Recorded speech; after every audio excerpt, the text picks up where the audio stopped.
This right here is the Google Pixel 6a, which has been in the studio for over 3 months now. And after using it for that long, I can say that this phone is all about the experience. But that is not to say that there aren't any sacrifices with it. Which definitely begs the question is that as a consumer, how much should you be willing to sacrifice in terms of like other features just to get that right experience, especially at that specific price point? And that's the very question that we'll be answering in this video. This is One from GTR and you're watching my long-term review of the Google Pixel 6a.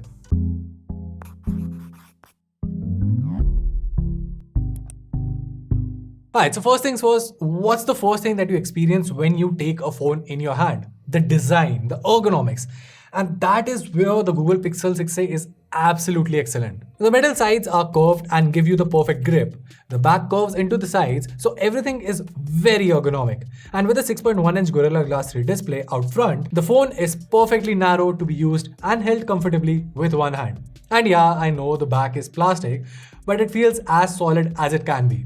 There is no flexing, and at times you would find it hard to believe that this is not actual glass. As for the looks, it definitely has its own identity, especially in a world where all the phones apparently seem to position the cameras at the exact same corner of the back. Also, weighing at just 173 grams, the phone is very lightweight and just so easy to handle. Plus, the entire package is resistant to dust and water with an IP67 rating. Now, the color to go for is definitely this black and white variant that I have right here, because I've heard it from multiple sources and I've seen it on multiple of my friends' devices as well, that the other grey color gets a lot of scratches super easily. Or more importantly, it will just highlight those scratches better. It's not to say that this thing does not get scratched, it's just that it does a fair job of hiding those scratches out in front. Now further along the interactions with the phone, the buttons are tactile and the haptic feedback from the phone is amazing. It's fair to say that it's the best in the class for the price range of this phone and maybe even beyond that.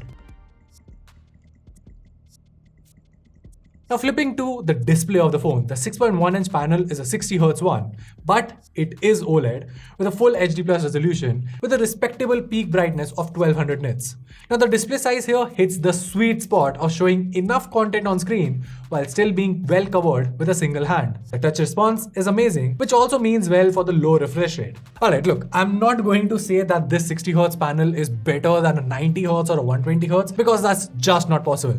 What I will say is that this 60Hz panel is very well optimized, very well tuned, and you do have a nice experience at the end of the day. The animations and the touch response work in cohesion, so the display feels smooth, much like a non-pro iPhone. The colors on it are excellent, the brightness is good enough for outdoor sun, plus it also comes with wideband L1 and HDR capabilities, so you can watch HDR content on both Netflix and YouTube.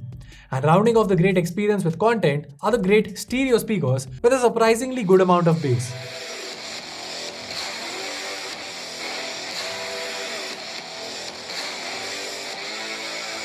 Also, one more thing that I'd like to add when we're talking about the display, a lot of folks out there have complained about the fingerprint sensor on the Pixel 6a not working. Well, at least on my unit, it did work 7 out of 10 times, which is decent enough. Of course, there are those 2-3 times where the fingerprint scanner just fails to recognize your fingerprint and you have to rely on pattern, pin or whatever kind of a screen lock you have put up. Now, another great thing that this display does is show all the amazing photos that this phone can capture. Now, the sensor that the Pixel 6a features is a very old one and Google has been using it for years. That being said, there is a definite positive side to it, which means that through all of that experience, Google knows how to very well optimize this sensor and squeeze literally the best output from it. The shots for the most part look detailed with accurate colors, great contrast, and excellent dynamic range. A certain bit of saturation is definitely added to the shot, but only up to an acceptable amount.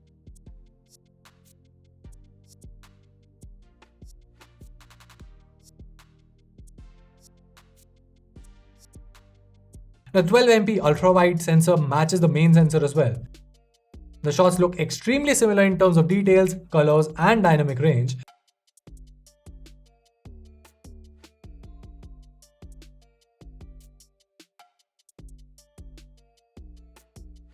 And the night mode shots too from both the cameras look great, with the noise levels reduced to a bare minimum while keeping the shot pretty close to reality. As for the front camera, well, the 8MP shooter is tiny, but it does well in ideal lighting. With Google's processing, you get great details, dynamic range, contrast, and saturation. As for videos, well, all of these sensors work very well. The phone does great with colors and details while keeping the color shifting to the bare minimum. The sharpness remains great and the dynamic range is excellent too. All of this is the end result of amazing optimization with excellent software processing. So while we're on the topic of software, of course the Pixel comes with clean stock Android, and that is one of the biggest USPs of a Pixel device. Android 13 is so well optimized on the phone that everything will feel smooth, zippy and quick, even with a 60Hz refresh rate of the screen. And the smart features of the software add another dimension to the great experience. Now, Material You theming with more color options is great. The now playing song recognition works like a charm, with the song playing around coming up on the always on display. In case you have a timer on, the countdown shows up on the always on display too. The voice recorder app can easily and accurately transcribe whatever you're saying. And if you're recording a conversation, it will also transcribe everything said by each speaker separately. Plus, since this is a Pixel, of course you get day one software updates, which is a given, but you also get amazing feature drops from Google, which basically adds more features, bringing new advancements to the software experience. Also, the phone comes with support for 3 years of software updates and 5 years of security patches. As for the things that keep running the show under the hood, that's where we begin with the sacrifices. Although the day-to-day performance of the Pixel 6a is great, with no slowdowns or hiccups, the heat management and especially the RAM management are things that are not that ideal. I mean, I have literally had instances where apps running in the background would just automatically close if I was to maybe click a picture or just do something else intense with the device. And for the heat, if you've been using the device for a long time, it tends to heat up. If you click too many pictures, it tends to heat up. And if you have been gaming for too long, it will heat up and it will also throttle. So yeah, gaming is definitely out of the window. And so is taking selfies in less than ideal light. The tiny sensor will not be able to get the details and will definitely make a mess of the shot. The cameras on the back also tend to produce a small bit of noise in less than ideal lighting, but that's limited to only a few shots. And that's exactly where this old sensor shows its limits, which of course makes sense because it is a dated sensor, so of course. Moving on to the battery life, the Pixel 6a's battery is pretty good for a normal day of usage. That being said, if you want to push your device, you will have to carry a charger. And that's another area where the sacrifices come in. For a device that's being launched in 2022, 18 watts of fast charging is just not gonna cut it. Add to that the fact the charger is not even included in the box and you have to buy it separately. And even when you do the charging, like I said, on this phone is very slow and it takes a few minutes more than an hour and a half to take it from 0 to 100%.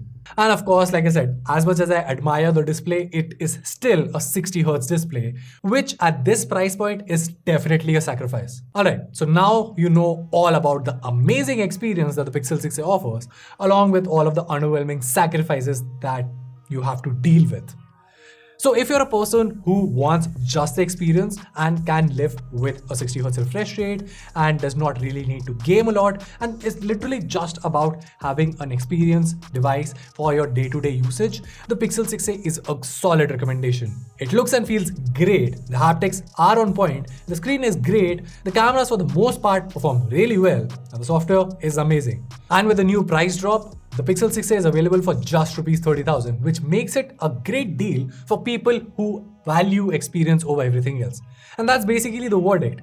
If you are someone who values experience on top of everything else, if you just want a device that, well, just works in the Android world, the Pixel 6a is definitely a phone that I would recommend to you. Well, that was it. And of course, one of the biggest competitors to the Pixel 6a is the Pixel 7, which in itself is a great device as well. So if you're torn between the Pixel 6a and the Pixel 7, we have a dedicated video for you to check out right here. And if you like this video, then make sure to subscribe to our channel for more amazing tech content. Till then, this is Varun from GTR, and I'll see you in the next one.